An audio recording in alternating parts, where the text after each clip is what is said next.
akhirnya per yang ini selesai juga deh. Adli mau istirahat dulu ah. Oh yeah.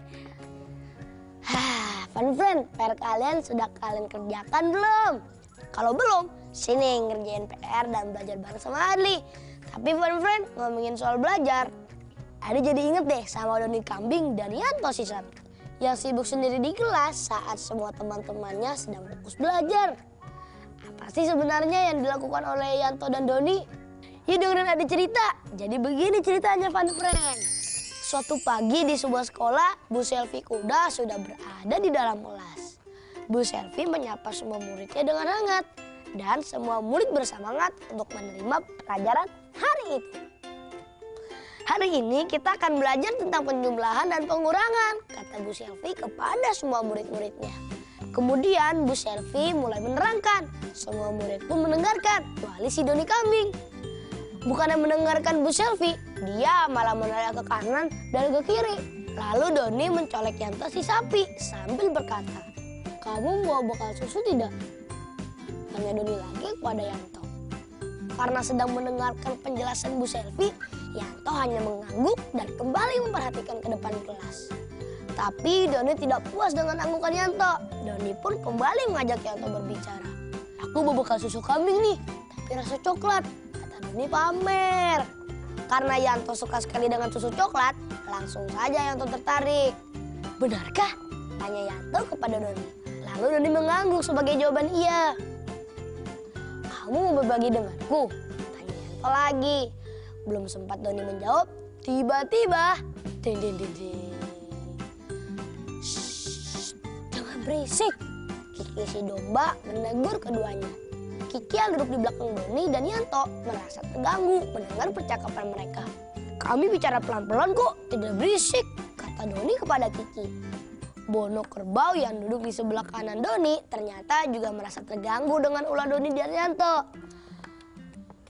"Maaf, kami janji tidak akan mengganggu lagi," kata Yanto kepada Bono. Dan tiba-tiba Dinas Kelinci juga menegur Doni dan Yanto. Kelas pun jadi ramai dengan suara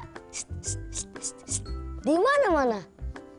Lalu Bu Selvi mengetuk-ketukkan penghapus ke papan tulis, menyuruh semua muridnya diam dan fokus pada pelajaran. Setelah semua muridnya diam, Bu Selvi menyuruh Doni dan Yanto untuk mengerjakan soal yang ada di buku. "Soal pertama, Doni dan Yanto coba dijawab," kata Bu Selvi. Mendengar perintah dari Bu Selvi, Doni dan Yanto menjadi panik sendiri. "Oh no, 23 ditambah 29 berapa Yanto?" tanya Bu Selvi lagi. Karena tidak bisa mendengarkan penjelasan Bu Selvi, Yanto hanya bisa melongo. "Bo," sambil menggeleng-gelengkan kepalanya. "Mo. Sama seperti Yanto, Doni pun tidak mendengar penjelasan Bu Selvi. Dan saat Bu Selvi bertanya hal yang sama kepada Doni, dia tak bisa menjawab dan hanya menggeleng-gelengkan kepala sambil bilang, "Be." Melihat kedua muridnya itu, Bu Selvi jadi ikut menggeleng-geleng kepala. "Oh, kalau begitu dengarkan penjelasan ibu. Jangan berisik lagi ya," kata Bu Selvi dengan lembut. Karena malu telah membuat kegaduhan di kelas, Doni dan Yanto pun meminta maaf kepada Bu Selvi dan mulai memperhatikan penjelasan tentang matematika dengan serius agar bisa menjawab soal dengan benar dan cepat. Dan kelas pun kini kembali tenang. Begitu fun friend ceritanya. Jangan ditiru ya sifat Doni yang tidak mau mendengarkan penjelasan bu gurunya. Kita harus menghargai perjuangan guru-guru kita untuk mencerdaskan semua anak bangsa. Jadi, jika ada orang yang sedang berbicara atau menjelaskan sesuatu, kita harus menghormatinya dengan cara mendengarkan dan jangan berisik. Udah dulu ya fun friend cerita hari ini. Sampai ketemu di fun time selanjutnya. Gimana lagi kalau bukan di fun time? Have fun. Dadah.